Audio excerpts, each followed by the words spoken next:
আজ ২৬শে ডিসেম্বর ১৫৩০ খ্রিস্টাব্দে আজকের দিনে মৃত্যুবরণ করেন প্রথম মুঘল সম্রাট বাবর।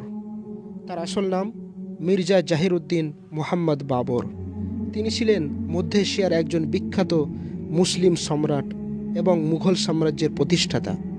তিনি সাধারণত বাবর নামেই অধিক পরিচিত। ১৪৮৩ সালের ১৪ই ফেব্রুয়ারি তিনি বর্তমান উজবেকিস্তানে জন্মগ্রহণ করেন। তিনি ছিলেন তৈমুরলংয়ের ষষ্ঠ বংশধর।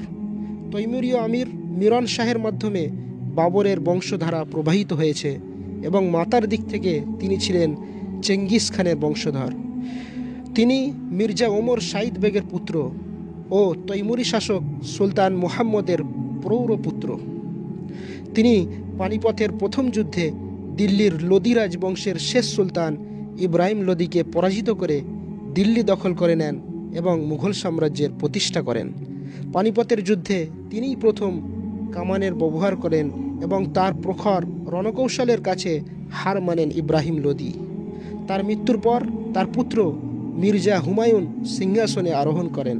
ভবিষ্যতে এই ধরনের আরও ভিডিও পাওয়ার জন্য আমার এই ইউটিউব চ্যানেল ইসলামের ইতিহাস ও সিরাতকে অবশ্যই সাবস্ক্রাইব করবেন এবং ভিডিওগুলি ভালো লাগলে বন্ধুদের মাঝে শেয়ার করতে ভুলবেন না। ওয়া আখির দাওয়ানা আনিল হামদুলিল্লাহি রাব্বিল আলামিন।